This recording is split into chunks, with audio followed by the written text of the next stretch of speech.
All right, who's ready for Loki's sad crybaby backstory? I know I am. This is the story between two brothers, Loki and Harald, on their quest to find the Philosopher's Stone. I mean, on their quest to become king of the giants. Actually, we know that's what Harald's goal ultimately is, very Luffy-esque. We don't know what Loki's ultimate goal is. I mean, he said it's to destroy the world, but like, is it really? Yeah, so, we don't know if we're going to get the flashback in the next chapter. I feel like this is a good place to put it. Then again, when we do get on the flashback train, we're going to be stuck on that for about a chapter or two, I think, at minimal. Maybe Oda wants to focus on some other stuff first. Maybe we'll cut back to the Gods' Nights and everything going on in the school in the next chapter, or what like Nami and Jinbei and Brook and Usopp are doing at the banquet, dealing with the fire. Maybe we'll cut back to Marijua, and we'll see Shamrock meeting with Garling or something, right? We don't know. But this seems to be like a good spot to put it in. So at the very end of the chapter, we had Loki collapse. Luffy just kind of gave him a little bit of a love tap, and he fell over. Very Usopp-esque scene. A lot of people were comparing Loki to Usopp here, because that's totally what he would do in that situation, right? Like, Loki kind of realizes he's out of gas. He's only at like 1% HP, and one attack's gonna be enough to knock him down. But he's like, all right, let me see if I can just lie my way out of this. And he tried his best, but it didn't work. Luffy punched him with arm balloon and he collapsed. However, Luffy was also like, hey, I don't want him to die. Somebody please save him. Is there a doctor in the house? And Gerd's like, yeah, I'm here. Good thing I had all this blood ready to go to be transfused in my bag. You know, hey, Gerd is very prepared as a doctor. I'll say that if nothing else. So they're patching Loki up, and they chain him back to the tree. They don't chain him completely like his entire body, but they do chain up his wrists and his ankles with the sea prism. They put Ragnir, his hammer, to the side. Or actually, maybe they don't, because Loki said, like, you know, you guys can't even pick up Ragnir. So this might be like an ancient weapon of the giants that only, like, one giant every 500 years or some bullshit is able to lift, and Loki's the one that could do it. Maybe Harald could as well. Maybe that was like his weapon before. Maybe Loki killed Harald and then took Ragnir on top of the devil fruit, add insult to injury. So that's off to the side. And they also take off his hat helmet, and they're there. Gerd says it's going to take several months for Loki to make a full recovery. I don't exactly. I think there's a way to speed that up. I think where we're going to go with that. But at any rate, I wanted to read the last line here that Loki says to Harald when Harald's about to cave his skull in with his axe, and he's just like, I've had it. I've had it with this guy ever since I was a little kid. You know, it's time to murder him now for what he did to my dad, right? And then Loki has a line, and it can be interpreted a few different ways depending on the translation. This is the official viz here.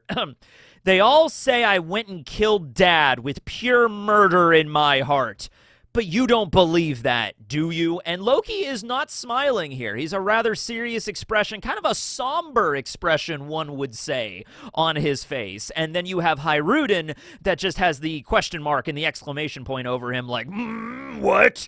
You know, what is this now? So, yeah, good place to put the flashback. We're going to find out. I'm like, what I say by it could be interpreted in a few different ways is that some ways you could look at this as like, I did not kill Dad at all, and the other way is, no, I did kill him, like that 100% happened, you know, I, cut off his head or whatever, given by the damage to the throne. It seems like Harald was like sitting here and his neck was like sliced. Oh, by the way, side tangent, I don't want to go off on a whole thing about this, probably going to make a separate video, but a lot of people have been comparing Harald to Kaido, to the point where it's like, is Harald Kaido's dad? Because, you know, the comparison is definitely there. You know, when we see that portrait at Aras Castle, you know, Harald is this really angry guy without horns. So if you just add the horns, it's very clear that, like, Kaido, angry guy with horns, Harald, you know, it's kind of there. So we'll delve into that maybe another time, but it is interesting to bring up. Okay,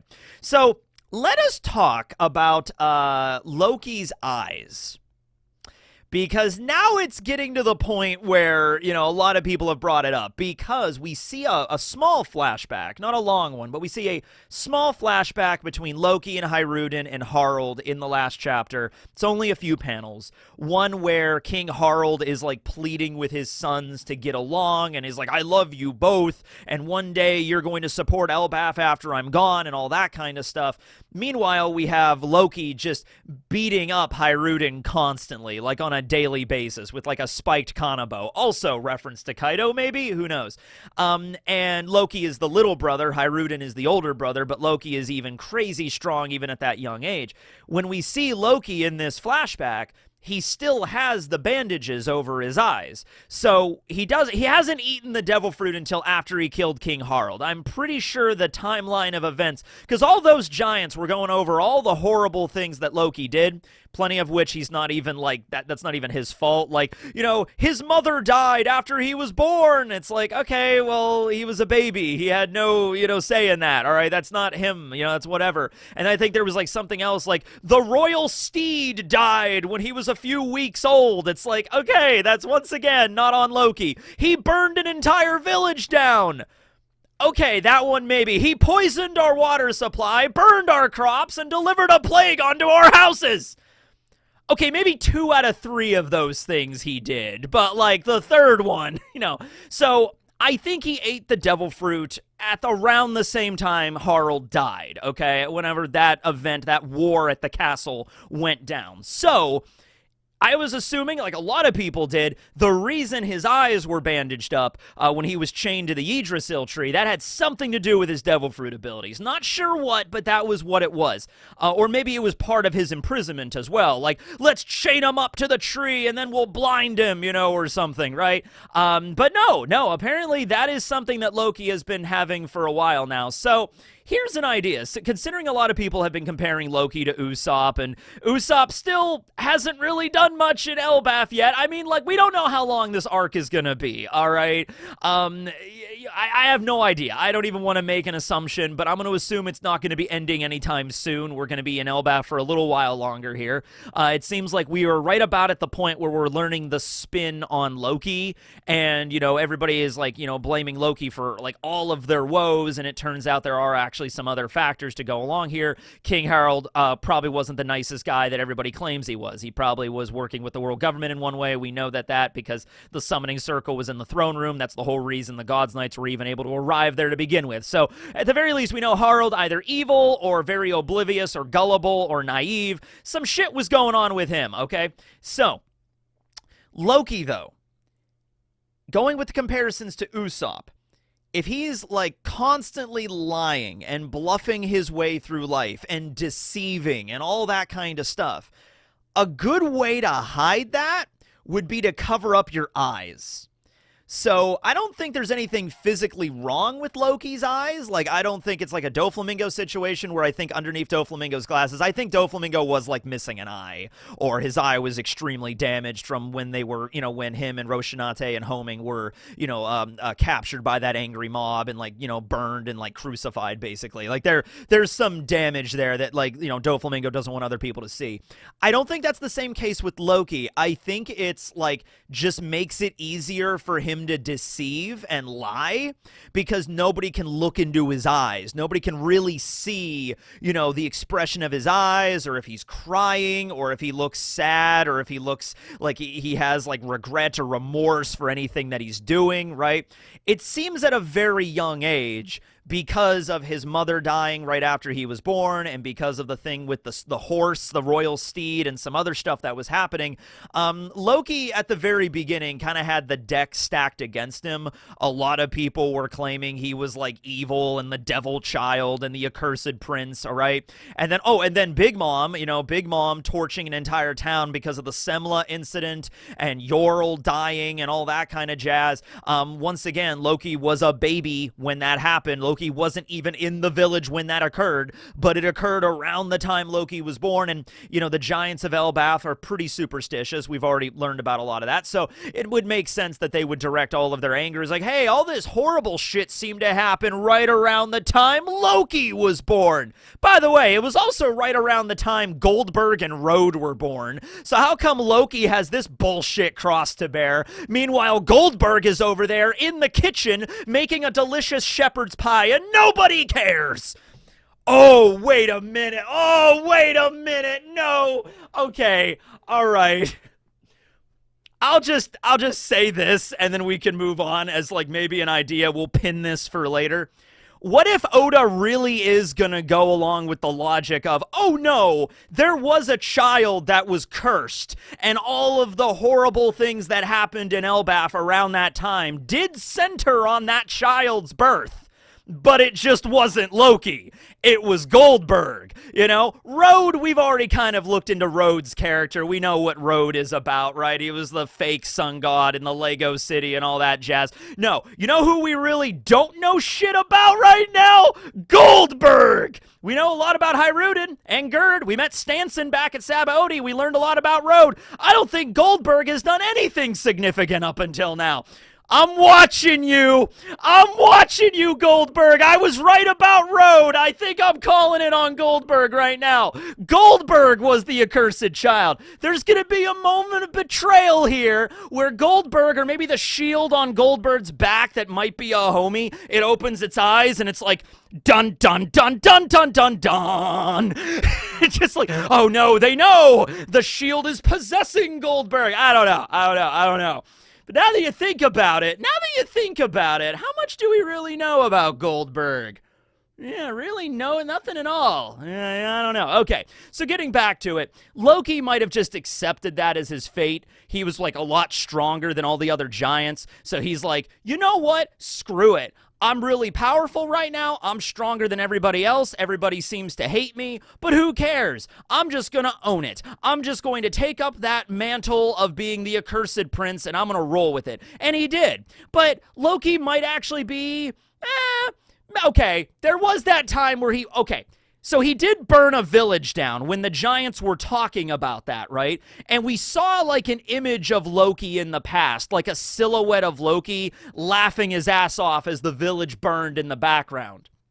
But it's important to mention, that was from the perspective of the giants telling that story. So what I'm saying is, Loki might have been responsible for burning a village down, but him laughing his ass off while it happened, it might have not have been the same exact way. It might have not have went down that exact way, because in all of those flashbacks when the villagers were talking about all the horrible things Loki did, Loki was depicted in silhouette as like this demon character, right? So maybe those are just like the stories, like in their mind, that's how Loki did it. Like he burned a village down, then he laughed his ass off maniacally like an evil villain or something.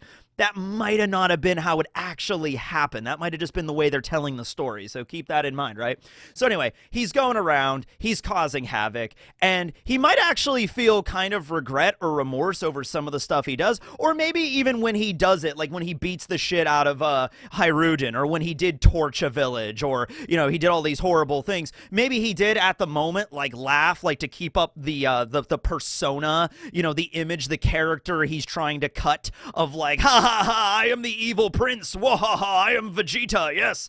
And then later on, when he runs away out of the village after the villagers are like, get out of here, Loki, he's like, I will return, and then he leaves, and then he goes behind a tree or something, and he's just like, yeah, I showed them, huh? I showed them who's the accursed prince.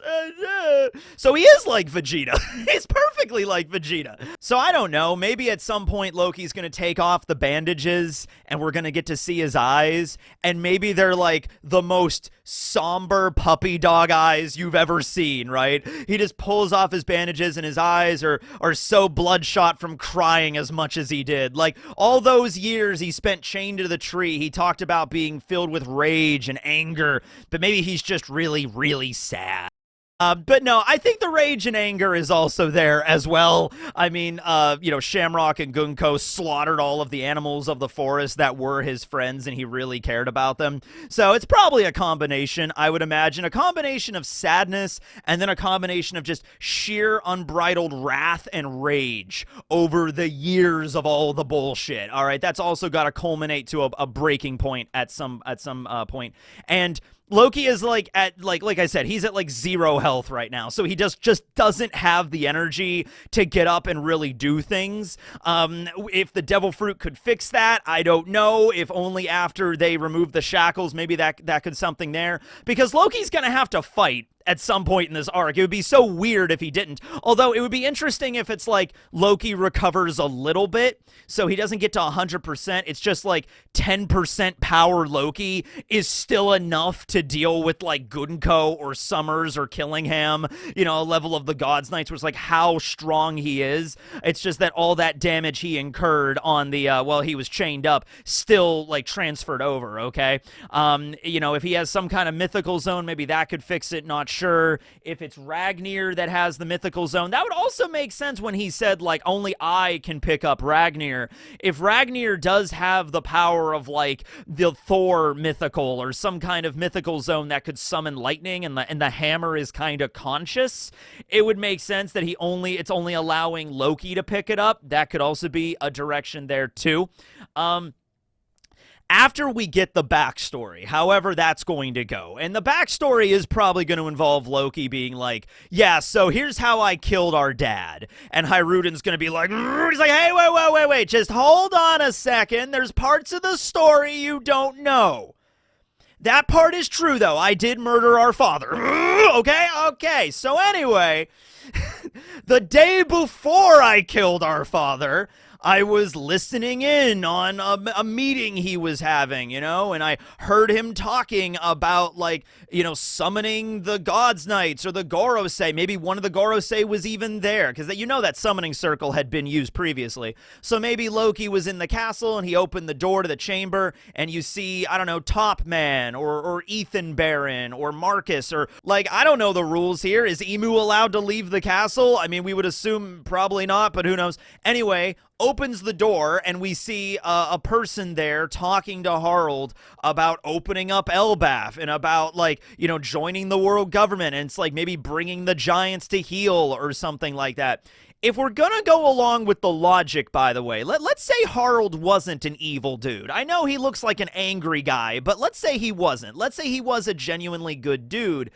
And, he supported the school and, like, the library and everything like that. But then let's say the world government started to work with him. He was naive and allowed them to do that. But then they started threatening him. Like, the government started directly threatening Harald. Like, we want the giants to join the Marines. We want all the giants to work for the government, for, like, Cypherpole and everything like that.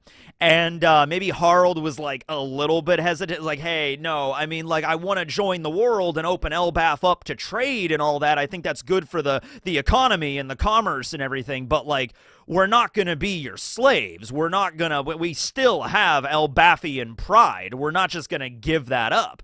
And then at that point, the Gorosei, or whoever was meeting with Harald, was like, oh no, you don't understand. You're already well past that point. We're well past that, Harald, okay? It's like, you give up everything in this country to us, or we're going to slaughter everybody in, Elbaf. You make your choice, Harald. And Harald at that point, because he swore off war. That was his whole thing. Like, he literally ripped his fucking horns out of his head with his own bare hands because he was done with war. And so now it's like he had a moment where he was, like, conflicted, and he was like, oh no, what have I done? So Harald, he's up there on the throne later that night or something, and he's thinking about, like, if I refuse the world government, then they're going to invade Elbaf, and there's going to be a big war. And I hate war. And the children, I don't want the children to die, so that's not good. But if I just surrender Elbaf over to the government, then that gives up our pride, that gives up our independence. You know, we're just lapdogs for the government. And then Harald might realize, well, that's kind of what I am already, you know, like kind of shit, right? So maybe he was like conflicted about what choice to make. And then Loki hears about this. And Loki is like, fuck that. I'm not like he's actually debating on this. He's trying to like maybe let the world government come in, maybe not. And Loki's like, oh no, okay, I can't trust my father to make the right decision here. It's time to end him. And then he had to do it, right? Then he burst into the castle and everyone's like, stop Loki! And then he murdered Harald because there was like no other way. It's like, you people do not understand. And at that point, like, trying to explain it to the guards would have not have worked. You know, like, you don't understand. We had a magical summoning circle with people from the government, and he was planning on surrendering the country to the government. Like, King Harald would never have done that. Loki's lying, you know? And it's like a boy who cried wolf situation. Same thing with Usopp, with the pirates are coming. You know what I mean?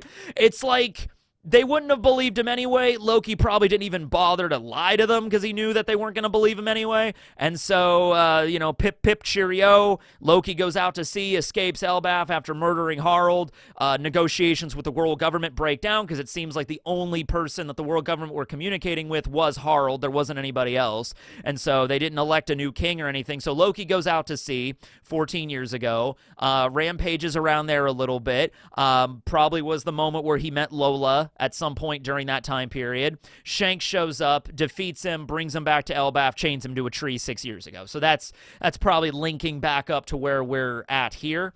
But yeah, it's gonna be an interesting backstory, if anything else. Okay, it's gonna be a very interesting backstory if we do indeed cut to that in the next chapter. So we'll wait back and see. And also, don't take an eye off of Goldberg. And don't take an eye off Goldberg's shield.